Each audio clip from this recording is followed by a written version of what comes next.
Hi, welcome back to Jaffa Cooks. Today I'm going to show you how to make nachos. Find your favorite nachos and let's get assembling. So I'm just going to take as many nachos as you feel like. A couple of packets, probably the best idea to have them.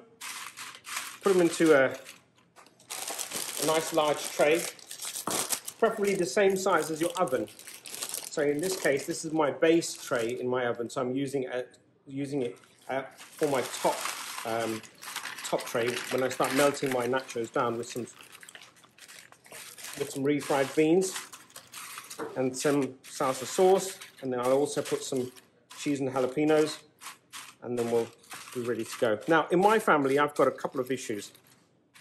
We've got dietary requirements. I'm a diabetic, so I can still eat cheese and salsa and everything else, but I also have children with lactose intolerance and also dairy intolerance. So I have to be very careful how I develop and create my food.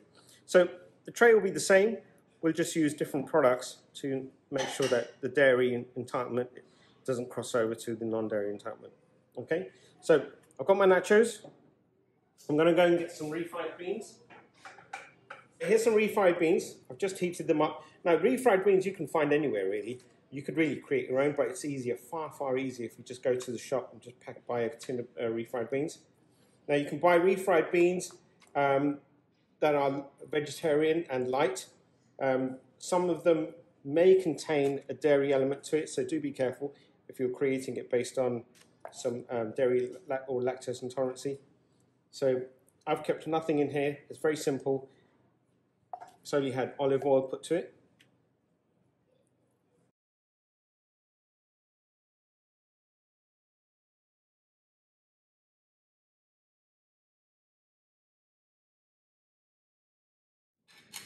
So again, once you put your refried beans on top of your nachos, I'm just going to take a couple of dollops of salsa sauce. Again, I'm using a can today, jar, sorry. But later on, I'll show you how to make your own salsa sauce that you can use and then actually freeze as well for later dates.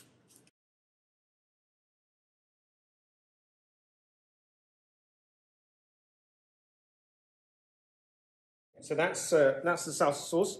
Now again, just going back to the initial task of making sure that the cheese and the non-dairy cheese don't mix in, I tend to put jalapeños or separate them.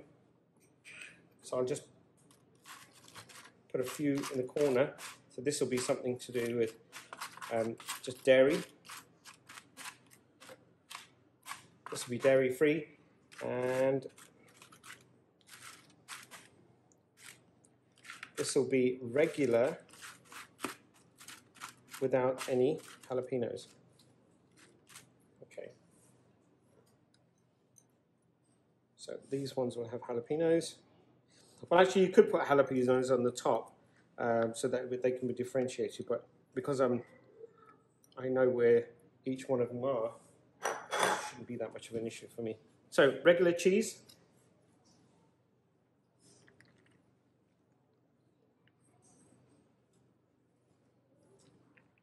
Now, I forgot to tell you, we really like our cheese. You'll probably say, oh my God, there's a lot of cheese there. But we do, I like our cheese. So I'm going to put lots of cheese.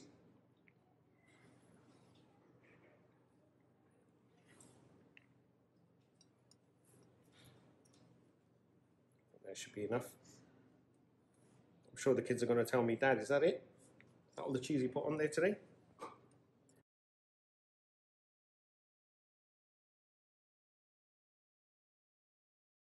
So this is the part where I've got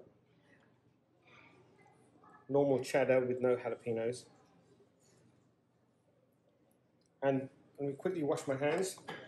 I've got lactose-free cheese.